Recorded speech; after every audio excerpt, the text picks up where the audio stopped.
Yeah, so I'm Robbie Fuller, a category designer for adidas Advanced Footwear Concepts. Nice, okay. You said the original Crazy Light 1 is the best work you've done in your career. Yeah. How does the Crazy Light 2 stack up? Well, it's lighter, it's stronger, and so I mean, to be honest, in terms of that, I think it's really a step up.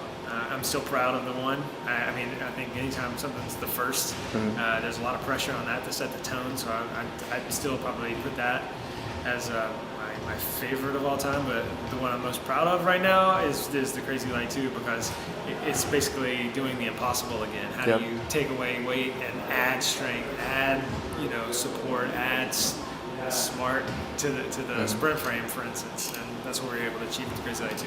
Amazing. When did work on the Crazy Light 2 begin? So, like with the Crazy Light 1, adiZero Crazy Light 1, it was like 4 years head start. With the 2, we didn't start over from scratch. So there's things on the shoe that took advantage of that 4-year head start. But in general, I'd say pen to paper was about 18 months ago, kind of a normal track for a shoe. Talk about the design inspirations for the shoe. You mentioned BMW concept cars in your presentation. What are the other various influences? Yeah, so for the fall/winter 12 design inspiration, across the whole brand, the creative director really wanted us to. He knew we were going to deliver light, and that the shoes and all the products that we were going to build were going to be around light. But he wanted us to really look into aerodynamics and into illusion. And so with aerodynamics, I was inspired by. If you see the black colorway, you'll see that's kind of a Teflon finish to the black. It's not really black; it's actually grays and silvers all mixed in. And Teflon, it's a super, no drag, non-stick. Nothing sticks to it. Not super material. And then for the illusion, so going into the shoe and working with the innovation team, I knew that we were going to have this new sprint web execution. And when you saw the first shoe, it was see-through. It looked light and it was light. With the 2, I knew that we were going to be lighter, but I also knew that we were going to. When you see it, when you held it in your hand, it is 0.3 ounces lighter, but you might not necessarily feel it with the first lift. So if I could get it illusion right, if I could get it to. You think it's going to be a stronger normal shoe, and then it's actually lighter than the first one. I thought for me that would be the really dramatic way to present the shoe. Both sprint web and sprint frame technologies have been upgraded for the shoe's Crazy Light. Tell us about it. So really simple. The sprint frame is revolutionary. How you're able to reduce layers, stitching the upper directly to the chassis. For this one, we just basically said, hey, this material has such a great weight to strength ratio. Can we use more of it? So by bringing the sprint frame up, higher on the lateral kind of heel lockdown area, we're able to provide more support. And then with sprint web, we've gone from a 2-layer to a 3-layer super thin execution, and the sum of the parts, when they're all unified together, really makes for a lot of strength in all directions. The Crazy Light 1 was great in terms of how it transitioned forces along straight lines, and this one, the whole surface is able to actually handle those forces. Wow. How much work went into the new tooling and traction pattern for the shoe? A lot. So with the tooling of the 1, it was really sleek. Let's say for the midsole. And this one I wanted to look more aggressive, so that's the reason it has more of a straight down chop, you see it through kind of 360 wrap down into the tool and back out.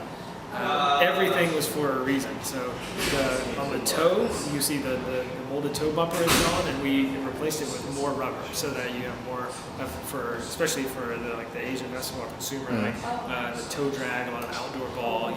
That's going to be more protected. On the bottom, you can see that we went back and we still did a very fine herringbone pattern that kind of radiates out from the pivot point, but we made it a little bit thicker so that once again it can stand into more of an outdoor game than only being about kind of focusing on the indoor game.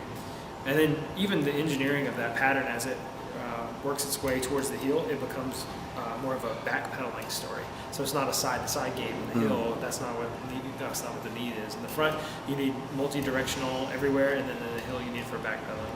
So And then another major breakthrough, I mean, I could go on forever. Another major breakthrough was just filling in the medial side with more foam. It allows for a much more stable ride. So if you see the first one and the second one, I think people are going to really notice how much of anything that you were cautious about on the first one has been considered on the second one. And then finally, I'd say the cutout that you see in the midfoot, where we took away foam to cut down weight, to highlight the My Coach pod is very similar to the Equipment Runner. Some of those running shoes that had smooth midsoles with one groove that's been recessed. And I just thought that was a really cool inspiration, because now that was done to highlight the torsion bar. This one's done to highlight the My Coach. What was the most difficult aspect of designing the Crazy Light 2? I think the hardest part about designing the 2 was being disciplined enough to not start over. I think it's easy to start over again, but it's really hard to refine things. I think, so just like a 911, if you look at a wireframe of a 911 design laid on top of itself after 10 iterations, it's still pretty much the same car. And so for us, the hardest part was to stay disciplined, to kind of freeze some things in terms of design-wise, like the stripes. They're in a similar place. They've been chopped to bring a little bit more fast and speed to the shoe. But by doing that, you're not worrying about that part. Now you can really focus in on what are the technologies that are going to make this thing better than the last one. Great. How happy are you with the success of the original Crazy Light? Yeah, I'm definitely proud guy. And I'm just the point person that gets to have all these interviews. I mean, there's a whole team of Crazy Light people, probably 50 or 60 strong, that in some way affected this from a testing standpoint, or materials, or sourcing. I mean, it's just we're excited about the momentum that we have. We feel like we've made a lot of progress with just the consumer and the basketball community in general, and we're really making that great progression from being not just respected but loved. Nice. And finally, will you outdo yourself again on the Crazy Light 3? Always the goal is to do better than the last one, and that's how we've kind of approached this. When we build a game plan for each shoe, we talk about what the first one did, the last one did well, and what it didn't do well. So, and not so much what it didn't do well, but what it could have done better with more time. So that's basically where we're at right now. We've got the one, it was the lightest ever. Now we got light plus strong. So the third one, how are we what's going to be that plus on top of that N1, so to speak, on top of the shoe that really lifts it above and beyond the second one. Great. Robbie, thank you. Yeah, man.